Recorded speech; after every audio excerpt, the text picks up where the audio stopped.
let's start with the quantum computing side of things. And if I could start with you, Bill and Akira. There is a question about scalability in quantum computing. The promise of quantum computing is enormous.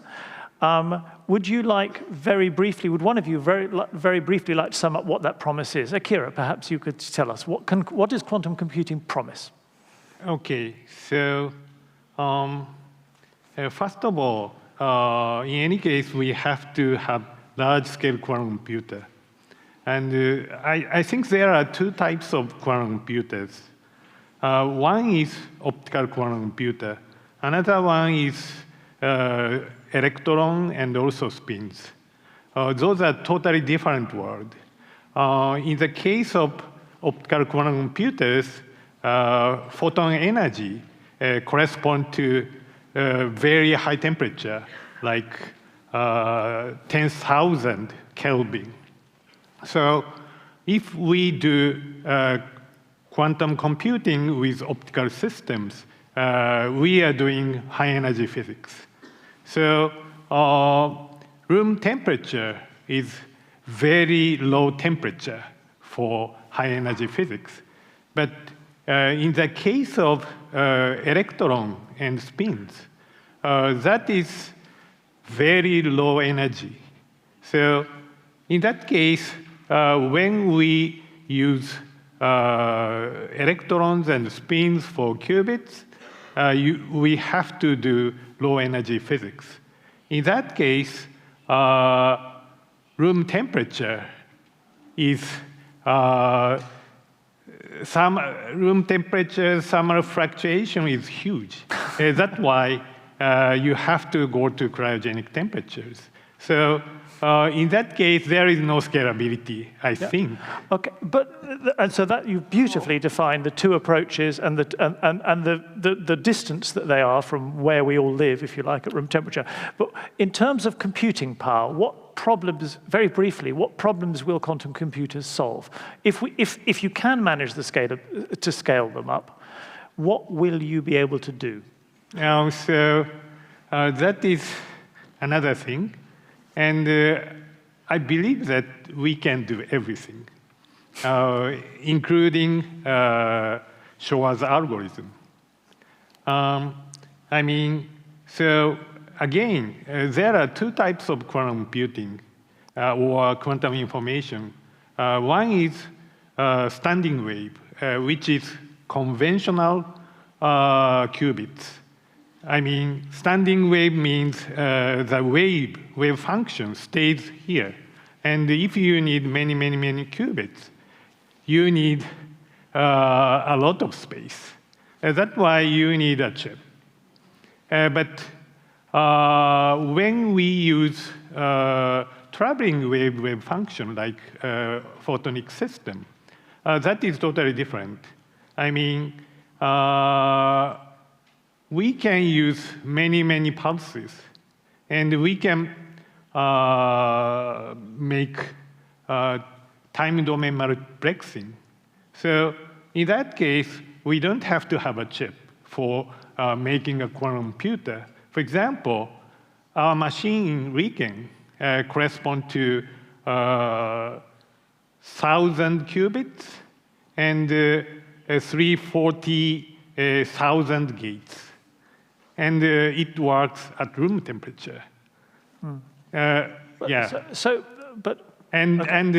by using that one, we will do neural network, for example. So as you know, at the moment, neural network or AI is using digital computers. In that case, analog input and AD conversion and digital computing and DA conversion and out. So it is very inefficient. But as you know, brains are analog computers without error correction. So in that case, analog input, just analog output. So it is very efficient compared to the case of digital computing. So first of all, I want to replace digital AI with our quantum AI. Okay. And also, on top of that, as I said, we are doing high-energy physics.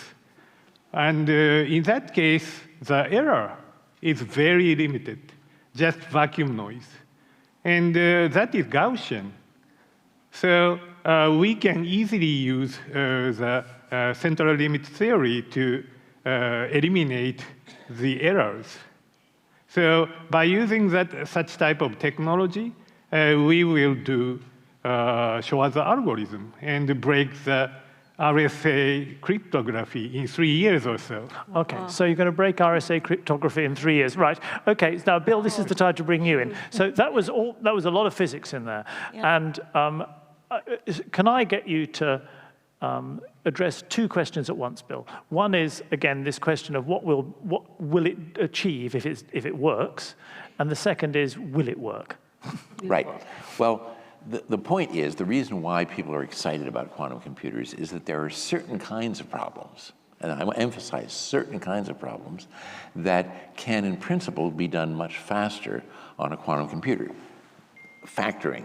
Shor's algorithm is an incredible achievement that showed that if you used a quantum computer, that you could factor numbers in a time that grows only like a polynomial, that is like a power, I think it's the third power, of the number of digits to be factored. Factoring is hard. Multiplying is easy. And that asymmetry between factoring being hard and multiplying being easy is the reason why public key encryption, like RSA is one example, is so effective. This is the thing that protects your credit cards from people stealing them when you make a purchase on the internet. But perhaps more importantly is the thing that protects diplomatic secrets that are transmitted between countries. So it's really important that this kind of encryption be secure. A quantum computer would make that kind of encryption insecure. And Akira tells us he's going to break into our credit cards in 3 years' time. Right. Now, I don't believe that, but we'll find out. The great thing about a prediction like that is it won't be that long before we'll find out whether it's right. The thing about optical quantum computing is all the things that you said about it are true, but there are other issues with optical quantum computing because of the fact that the deterministic nature. Anyway, it is something that has worked, and most people have given up on it. So the fact that you're working on it is fantastic. I'm really happy about that.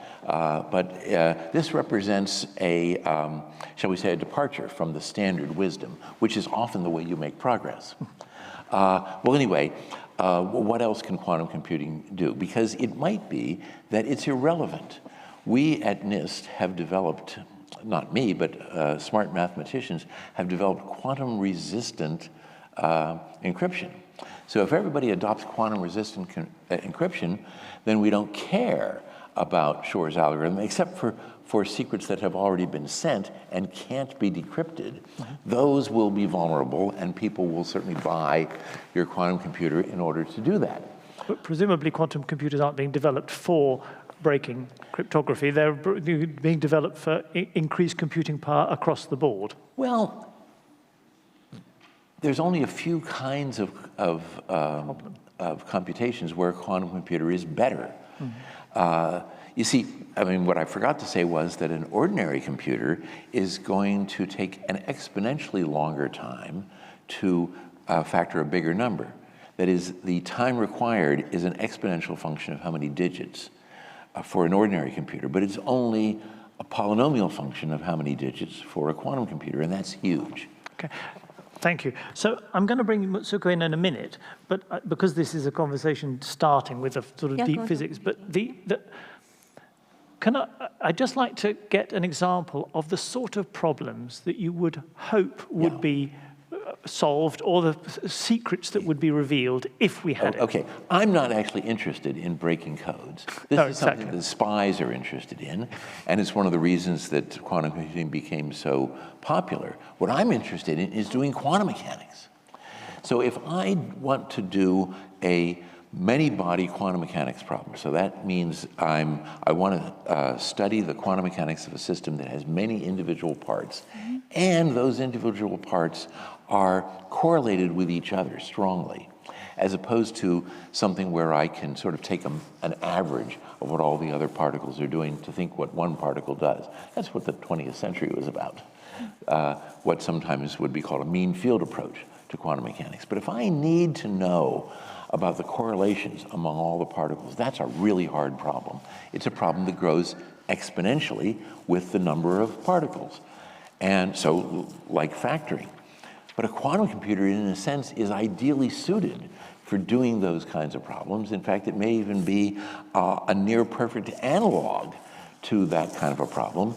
And so the thing I'm interested in doing is hard quantum mechanical problems that cannot be solved on a classical computer, but can be solved on a quantum computer that will give me insights into how things like materials work. So, for example, one of the great unsolved problems of today is what makes high-temperature superconductors work the way they do? And there are speculations about what kind of a model we could use to describe the operation of a high-temperature superconductor. But the trouble is some of those models, while simple to express, are impossible to calculate with a classical computer. But with a quantum computer, you could calculate those models, and you could learn whether these models are good models for high-temperature superconductivity. That's what turns me on about quantum computing. Okay, great. Thank you very much indeed. Akira, I'll come back to you in 1 second. I just want to have Mutsuko come in on this question of what sort of thing would you like to know if quantum computing is working? Computing. So, in my other understanding, the quantum computing is extremely delicate and need because of the error accumulation of the error. So the quantum error can be essential by many additional qubits are needed. But Akira's invention is very surprised. So without any error correction, so within 3 years, so that will be fine. But I think that to accelerate maybe to use quantum realize that quantum computing, the system of the quantum and classical computing is required maybe. So for this purpose, two-way player like Nitoryu, like Shohei Ohtani, and pitcher and hitter, in Rogers are expected. And however, so that a player like him is few. So the classical computing and quantum computing, the researcher is maybe the computer should be collaborate. Collaborate, yes, indeed. Yes. In strongly, yeah.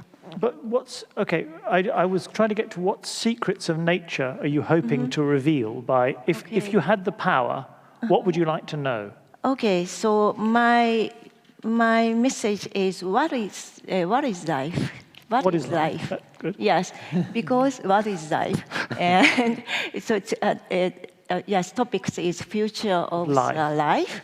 So the Schrödinger, the father of the quantum mechanics. Schrödinger, yes. He wrote What is Life? Yes, right.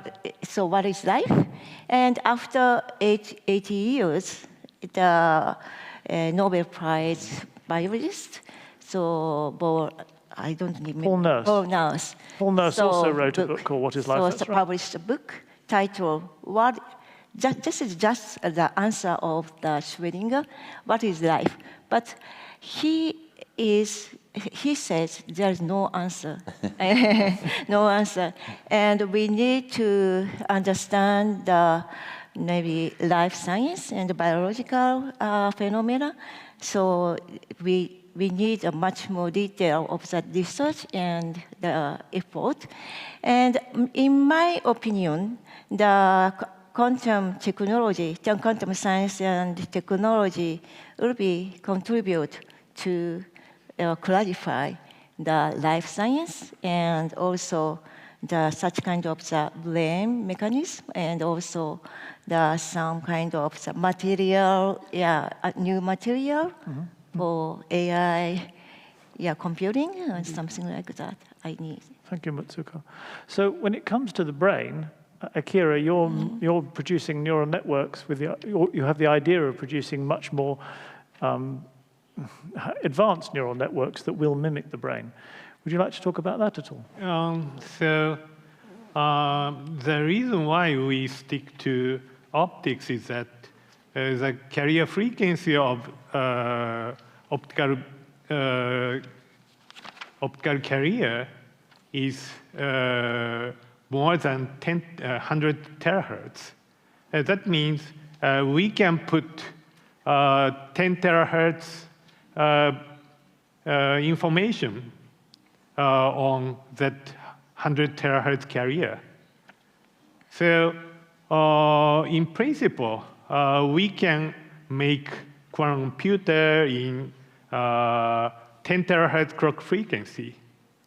So at the moment, we don't, everybody doesn't think about, care about the clock frequency of AI and also other things. But clock frequency matters. So in any case, we should go to very high clock frequency to save the energy. At the moment, digital computers clock frequency is up 2 gigahertz at most.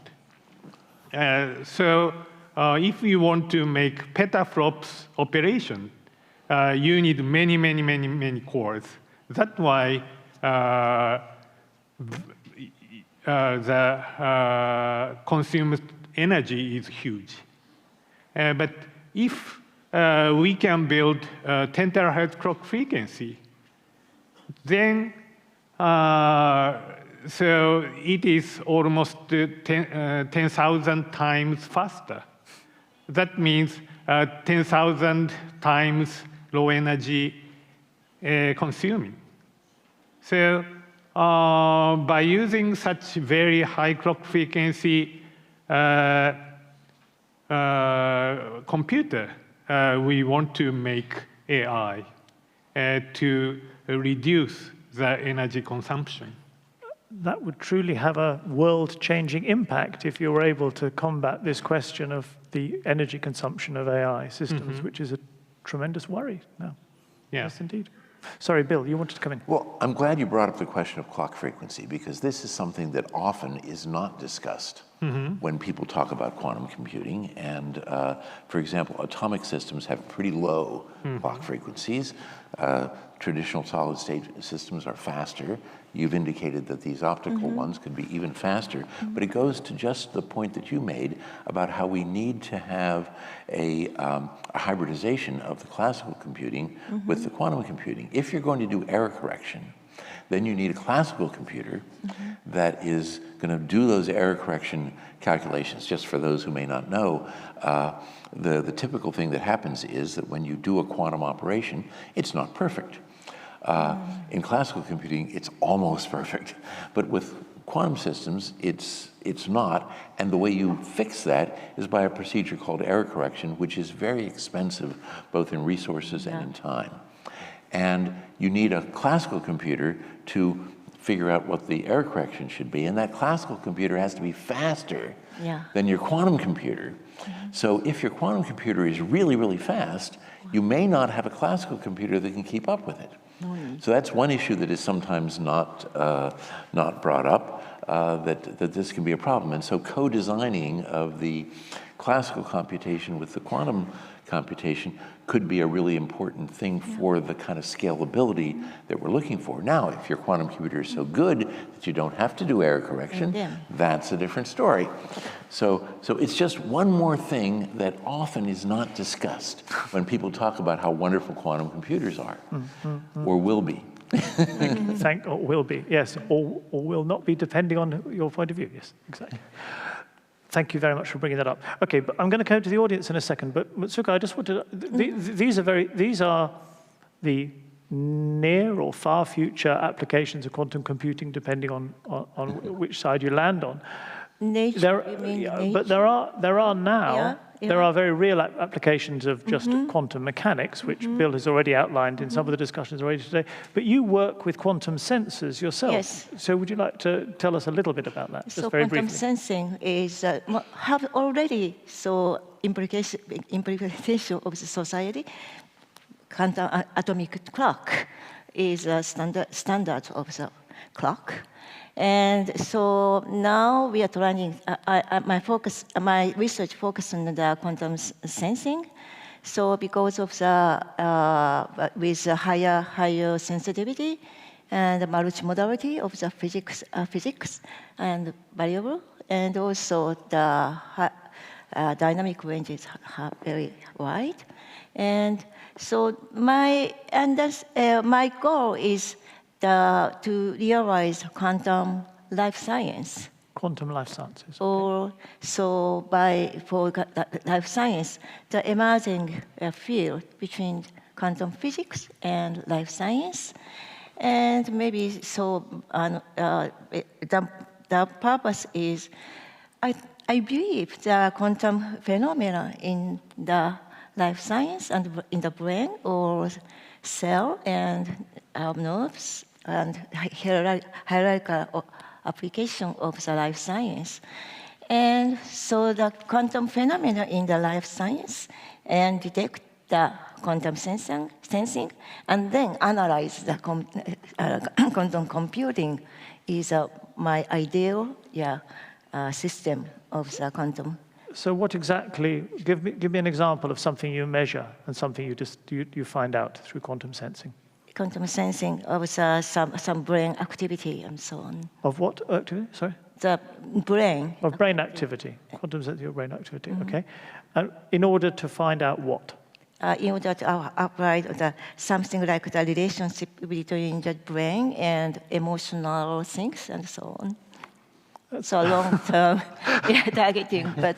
That's the secret to everything. Bill, did you want to? Well, I just like to bring up something much more mundane, but is coming to reality even as we speak. The point you brought up about atomic clocks. One of the troubles with atomic clocks is that the very best ones have very few atoms because the interaction between the atoms is often a problem in the accuracy of the clocks. The trouble is if you have very few atoms, then the signal-to-noise ratio is not very good.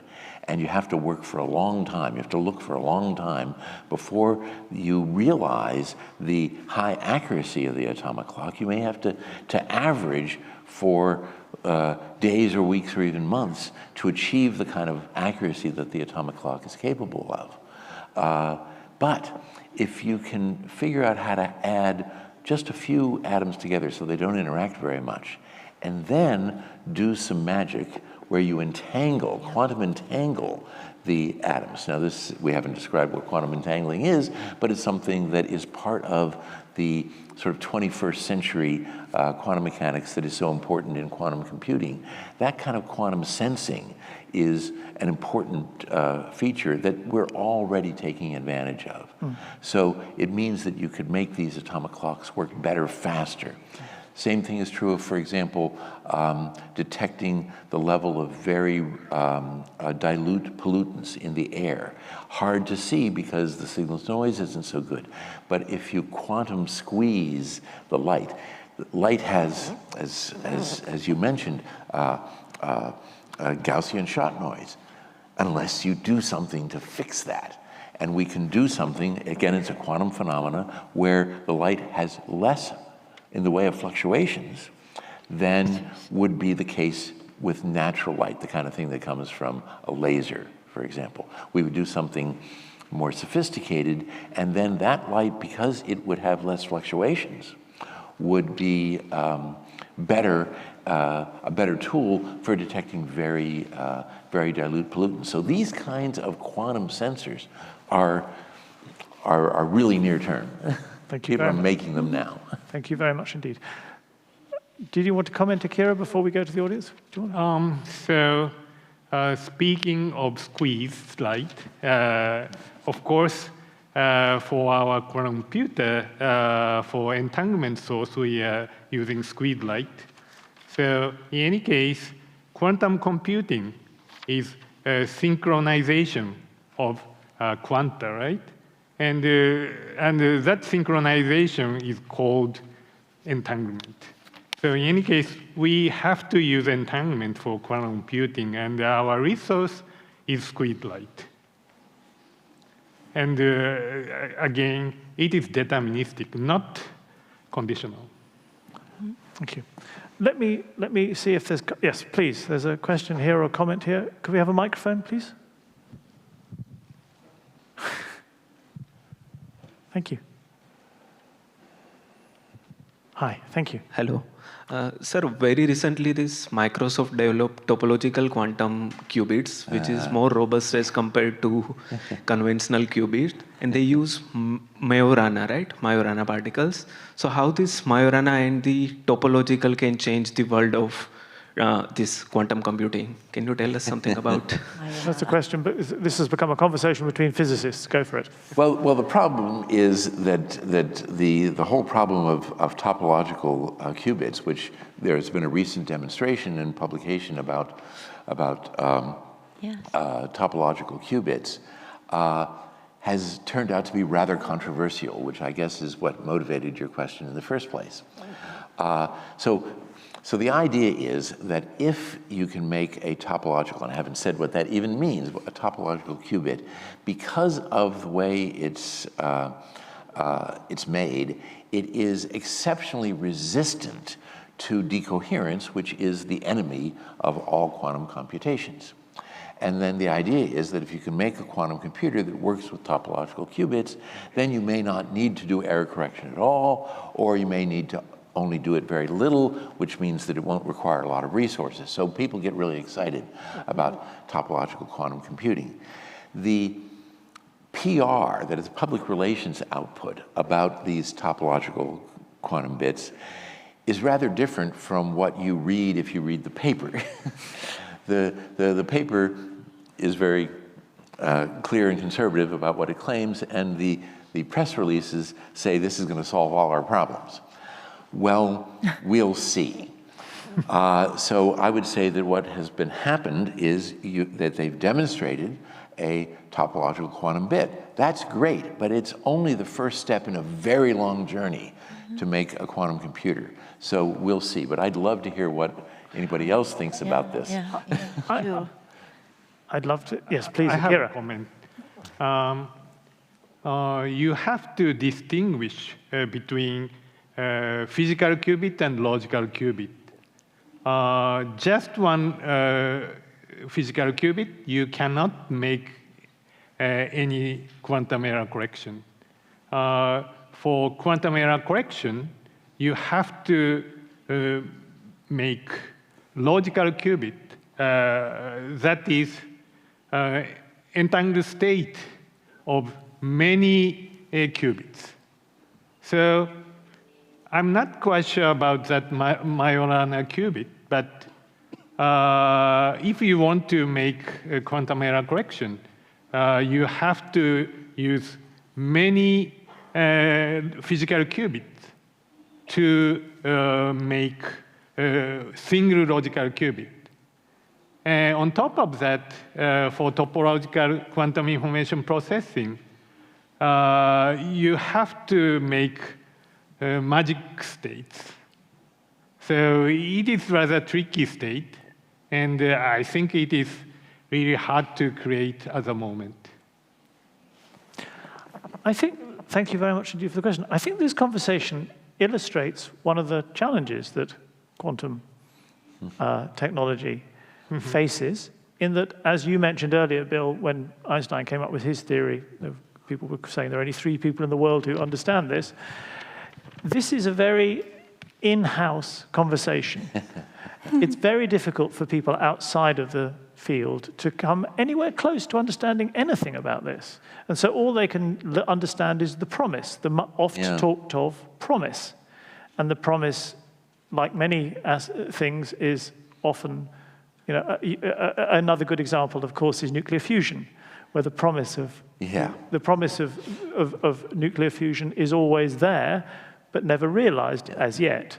In this case, we may be realizing the promise of quantum computing soon, but how do you have that discussion with the public about a topic that is so hard to get any understanding of? Well, I noticed that you've very carefully avoided using the term hype, which I'm afraid has been an ongoing characteristic of quantum computing.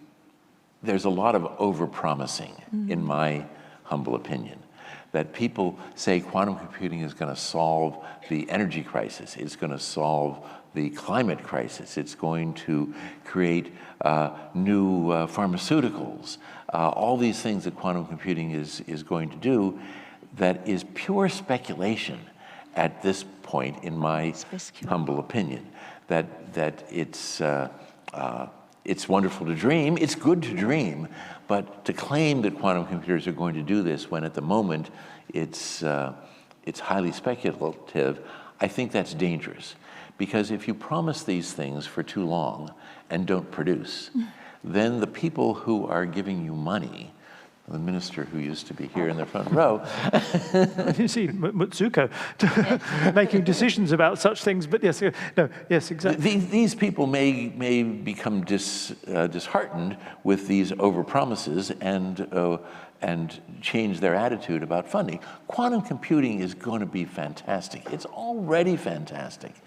And I don't think we need to overhype it. Now, this isn't really answering your question. How do you talk to the public about it? But I think the first thing is you do it honestly. And I think there's been a lot of failure to be completely honest about the promise of quantum computing. Explaining how quantum computers are different and why they're better for some kinds of problems to the general public is not easy, because it's hard to understand these features if you don't know something about quantum mechanics. So just yesterday when we were at the museum, one of the questions I was asking of the museum exhibitors were, how are you going to deal with the problem of quantum mechanical superposition, something essential to quantum computing, but hard to describe to someone who has not been immersed in quantum mechanics for years. The idea that something can be in two places at the same time. That sounds ridiculous, and it is ridiculous, but in a certain sense it's still true. And explaining that in a short period of time is simply not easy, and I don't know the answer to that. If you're willing to sit down and listen to me lecture for an hour, I think I can give you a pretty good idea of what that's all about. But if you want the elevator speech, the 2-minute version of why quantum computers work, that's hard, and I don't know how to do it. Well, that is a problem, isn't it? And quantum science isn't alone in having trouble in having honest, or at least a straightforward discussion with the public. It's always a problem, but certainly in 2 minutes it's very hard. And one understands why journalists, etc., will just go for the hype. But I should let Akira and Mutsuko both comment on this. So would you like to respond to that? Yeah, it's really hard to explain what is quantum mechanics. I don't know, honestly. Even Albert Einstein could not understand quantum mechanics, so I cannot understand quantum mechanics. That is my answer. That's a lovely, honest answer. That's a good starting point. Thank you. Mutsuko. I think that this year is a chance to understand the quantum because of the 2000, as you mentioned in this morning. This year, 2025, in the International Year of Quantum Science and Technology, and recognized 100 years of since Heisenberg published the quantum mechanics paper. Okay, but my understanding, the 100 years of quantum is just starting. Yeah, that's right. Just starting, yes, indeed. Okay, another quick comment from the audience. Would anybody else like to say anything? I have to, but do I see a hand? I'm sorry if I'm not seeing you. Shout if you are holding your hand up. Yes, great, thank you. Hi again. What, in your opinion, are the largest problems that need to be solved to move quantum technology and quantum computing forward? Akira, what's the largest problem? Very briefly.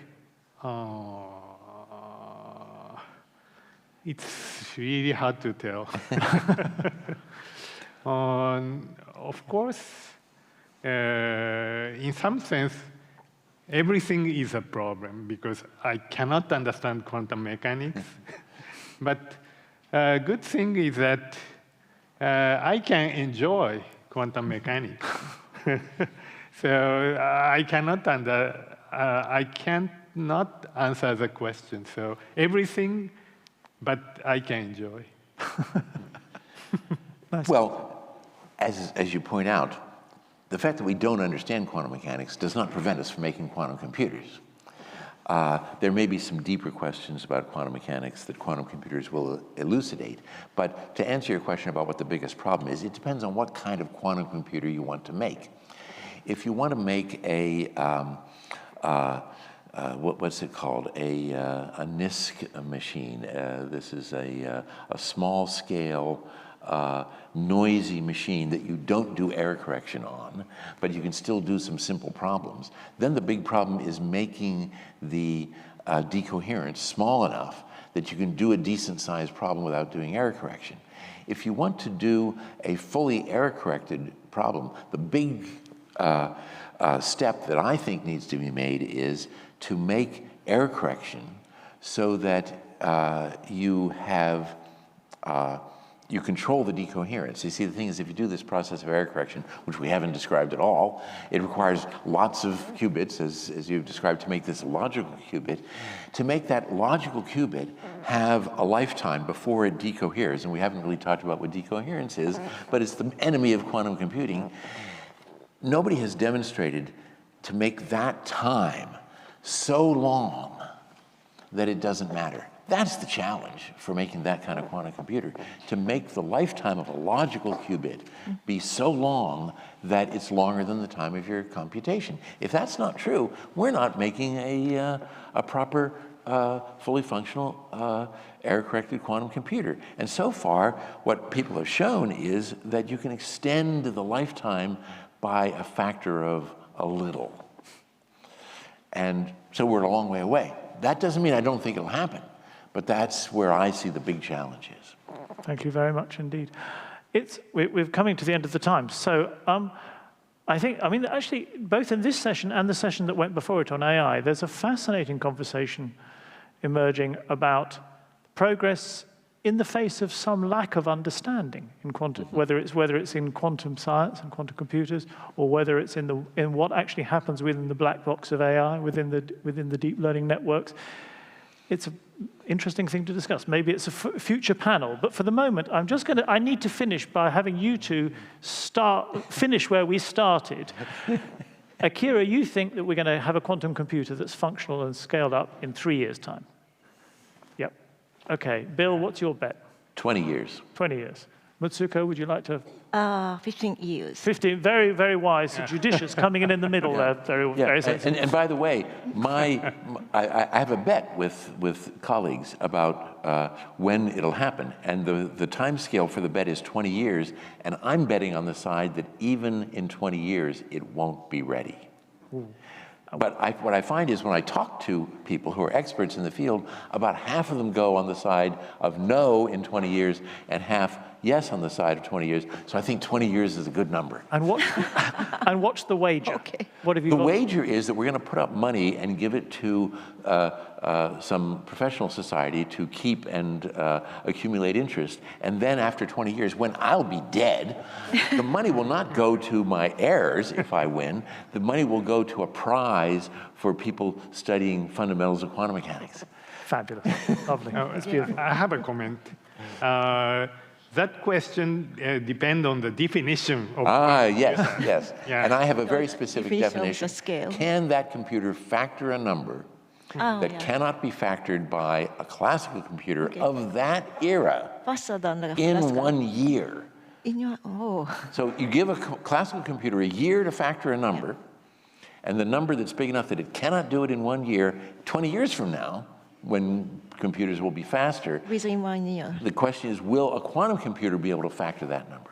Fair test. Definition. So I think that's a clear. I don't like factoring, but it's very clear what the problem is. I think so too. Okay, I think this conversation is going to continue outside. Thank you very, very much, all of you. We now have a short coffee break, so please enjoy the coffee and see you after the coffee break. Thank you. Well, I'm really looking forward to your results. Yeah, okay. Thank you, Mutsuko. Thank you very much indeed.